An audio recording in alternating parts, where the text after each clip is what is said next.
Olimpiade Paris 2024 mendapat sorotan publik bukan karena prestasi olahraga, tetapi karena kontroversi yang muncul selama seremoni pembukaan pada tanggal 26 Juli 2024. Nah, acara tersebut dikritik karena menampilkan simbolisme yang dianggap satanik dan mempromosikan kelompok LGBT. Ya, salah satu adegan kontroversial adalah rekreasi dari perjamuan terakhir Yesus, di mana Yesus diganti oleh perempuan gemuk dan rasulnya ditampilkan sebagai transgender dan waria. Nah, tentu warganet mengkritik keras pertunjukan ini, menyebutnya tidak pantas untuk acara olahraga prestisius seperti ini. Nah, kritik ini juga datang dari kalangan Kristen dan Muslim yang merasa bahwa seremoni tersebut mengabaikan nilai-nilai agama. Nah, Direktur Arsitek Seremoni Thomas Joly ya mengungkapkan bahwa tujuannya adalah mempresentasikan ya keberagaman budaya Paris. Nah, meski ia mengakui kejutan saat pertama kali ditunjuk untuk posisi ini. Nah, kontroversi ini memicu diskusi lebih luas tentang representasi dan norma budaya dalam acara internasional seperti Olimpiade. Nah, terus bagaimana LGBT dari sudut pandang Alkitab? Tanggapan Kristen tentang Olimpiade kontroversial.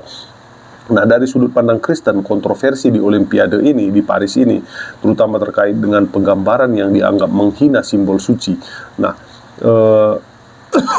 reaksi perjamuan terakhir ini, Yesus dengan tokoh transgender dan waria sebagai rasul dianggap sebagai tindakan yang tidak menghormati kepercayaan agama Kristen.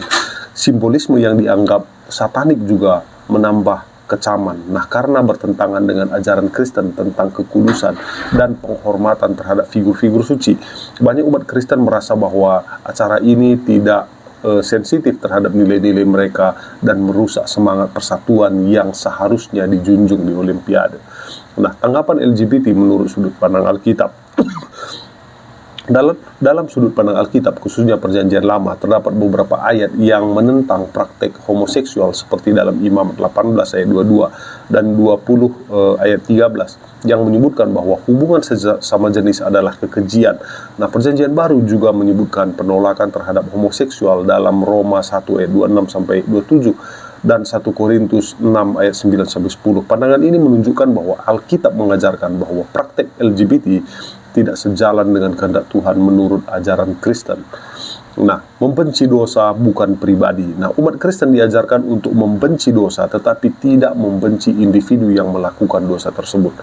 Nah, dalam konteks LGBT, banyak umat Kristen memegang prinsip mengasihi pendosa tetapi membenci dosa. Mereka percaya bahwa setiap individu diciptakan menurut gambar Allah dan layak untuk dicintai dan dihormati terlepas dari orientasi seksual mereka.